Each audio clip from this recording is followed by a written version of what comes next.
Hello, എല്ലാവർക്കും നമസ്കാരം. നമുക്കിന്ന് 3 ഐറ്റം മാത്രം വെച്ചിട്ടൊരു കേക്ക് ഉണ്ടാക്കാം. വളരെ എളുപ്പത്തിലും രുചിയേറിയതുമായ ഒരു കേക്ക്. അപ്പോൾ അതിനുവേണ്ടി കുറച്ച് ബിസ്ക്കറ്റുകൾ എടുക്കാം. കുറച്ച് ക്രീം ബിസ്ക്കറ്റും കുറച്ച് ആരോറൂട്ട് ബിസ്ക്കറ്റും ഗ്ലൂക്കോസ് ബിസ്ക്കറ്റും ആണ് ഞാൻ ഇവിടെ എടുത്തിരിക്കുന്നത്. ഇതെല്ലാം കൂടി നന്നായി പൊടിച്ചെടുക്കണം. ഇത് നന്നായി പൊടിഞ്ഞതിന് ശേഷം 1.5 കപ്പ് പാൽ ഒഴിച്ചു കൊടുക്കാം. പൊടിച്ച ബിസ്ക്കറ്റും പാലും കൂടിയിട്ട് ഒന്നും കൂടെ ഒന്ന് മിക്സിയുടെ ജാറിലിട്ട് അടിക്കാം. ഇനി ഇതെല്ലാം മിക്സ് ചെയ്യാൻ പാകത്തിനുള്ള ഒരു ബൗളിലേക്ക് ഒഴിച്ചു കൊടുക്കാം. ഇതിലേക്ക് 1 ടീസ്പൂൺ സോഡാപ്പൊടി ഇട്ട് കൊടുക്കാം. 1 ടേബിൾ സ്പൂൺ പാൽ കൂടി ചേർക്കാം. ഇനി ഇതെല്ലാം കൂടെ നന്നായി ഒന്ന് മിക്സ് ചെയ്യാം. മിക്സ് ചെയ്യുമ്പോൾ ഒരു ഡയറക്ഷനിലേക്ക് മാത്രം ഇളക്കാനായിട്ട് ശ്രദ്ധിക്കണം കേട്ടോ. ബീറ്റർ കൊണ്ട് ബീറ്റ് ചെയ്യണമെന്നില്ല, ഇതുപോലുള്ള സ്പൂൺ വെച്ചിട്ട് ഇളക്കിയെടുത്താലും മതി. ഇതിപ്പോ ശരിയായ ബാറ്ററിൽ കിട്ടിയിട്ടുണ്ട്. ഇനി നമുക്ക് കേക്ക് ഉണ്ടാക്കാൻ നോക്കാം. അതിനുവേണ്ടി ഒരു കുക്കർ എടുത്ത് ആ കുക്കറിന്റെ ഉള്ളിൽ ഓയിലോ നെയ്യോ തൂക്കി കൊടുക്കാം. ഞാനിവിടെ ഓയിലാണ് തൂക്കിയത്. ഇനി കുക്കറിന്റെ ഉള്ളിൽ ഒരു ബട്ടർ പേപ്പർ ഒട്ടിച്ചു കൊടുക്കാം. ഈ ബട്ടർ പേപ്പറിന്റെ മീതിയും കുറച്ച് ഓയിൽ പറ്റി കൊടുക്കാം കേട്ടോ. ബട്ടർ പേപ്പർ നന്നായി പതിഞ്ഞൊട്ടിരിക്കുന്ന വിധത്തിൽ ഓയിൽ തേച്ച് കൊടുക്കാം.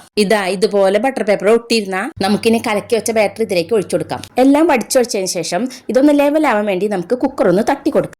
ഇതുപോലെ ഒന്ന് തട്ടി ഇളക്കി കൊടുത്താൽ മതി. ഇനി കുക്കറിന്റെ മൂടി വെച്ച് അടയ്ക്കാം. ഇനി ഗ്യാസ് അടുപ്പ് കത്തിച്ച് അടി കട്ടിയുള്ള ഒരു പാത്രം വെക്കാം. ഞാനിവിടെ ഒരു ഇരുമ്പ് ചട്ടിയാണ് വെച്ചത് കേട്ടാ. ഇതിന്റെ മീതെ ഇനി ആ കുക്കർ വെക്കാം. ഒരു കാര്യം ശ്രദ്ധിക്കാനുള്ളത്, ആ കുക്കറിന്റെ വെയിറ്റ് ഇടരുത് കേട്ടോ. സ്റ്റവിന്റെ ഫ്ലെയിമിന് സിമ്മിലിട്ട് 40 മിനിറ്റ് വരെ നമുക്ക് കാത്തിരിക്കാം. 40 മിനിറ്റ് കഴിഞ്ഞ് സ്റ്റവ് ഓഫ് ചെയ്ത് കുക്കർ തുറന്നു നോക്കാം. കേക്ക് നന്നായി പൊന്തി വന്നിട്ടുണ്ട്. വെന്തുണ്ടോന്ന് അറിയാൻ ഒരു ടൂത്ത് പിക്ക് വെച്ച് കുത്തി നോക്കാം. കുക്കറിൽ നിന്ന് എടുക്കാൻ എളുപ്പത്തിന് ചെറിയൊരു കത്തി വെച്ചിട്ടൊന്ന് സൈഡൊന്ന് അടർത്തി കൊടുക്കാം. നമ്മൾ നല്ലോണം ഓയിൽ തേച്ചെടുത്തുള്ള കാരണം ഓൾറെഡി ഇത് അടർന്നിരിക്കുന്നുണ്ട്. എങ്കിലും ഒരു ധൈര്യത്തിന് കത്തിയെടുത്ത് അടർത്തണമെന്നുള്ളൂ. ഇനി ഇത് കുക്കറിൽ നിന്ന് ഒരു പ്ലേറ്റിലേക്ക് മാറ്റാം. ഇനി ഇതിന്റെ മീതിലുള്ള ബട്ടർ പേപ്പർ ഒന്ന് അടർത്തിയെടുക്കാം. കേക്ക് പൊട്ടി പോവാണ്ട് അടർത്തിയെടുക്കണേ. ഈ കേക്ക് ഇനി ഒന്ന് മലർത്തി വെക്കാം. മെല്ലെ സൂക്ഷിച്ച് മറിച്ചിടണേ, അല്ലെങ്കിൽ അത് പൊട്ടിപ്പോവും. ഈ കേക്ക് നന്നായി പൊന്തി നല്ല സോഫ്റ്റ് ആയി കിട്ടിയിട്ടുണ്ട് കേട്ടോ. മൈദയും മുട്ടയും പഞ്ചസാരയും ഒന്നും ചേർക്കാണ്ട് പെട്ടെന്ന് തന്നെ ഉണ്ടാക്കാൻ പറ്റിയ ഒരു കേക്കാണ് ഇട്ടത്. ഇങ്ങനെ തന്നെ മുറിച്ച് കഴിക്കാനും നല്ല ടേസ്റ്റ് തന്നെയാണ് ഇത്.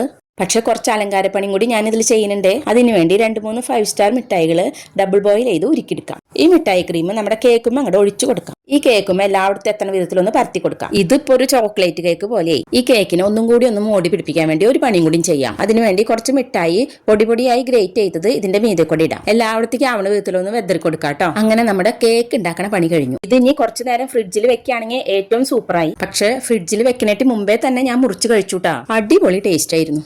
ഓവണും ബീറ്ററും ഒന്നും ഉപയോഗിക്കാണ്ട് ഏറ്റവും ബെറ്റർ ആയി തന്നെ ഈ കേക്ക് നമുക്ക് കിട്ടിയിട്ടുണ്ട് കേട്ടോ. തീർച്ചയായും കുട്ടികൾക്കും മുതിർന്നവർക്കും ഒക്കെ ഒരുപോലെ ഇഷ്ടപ്പെടുന്ന ഒരു കേക്കാണിത്. അപ്പൊ എല്ലാവരും ഇത് ട്രൈ ചെയ്ത് നോക്കണേ.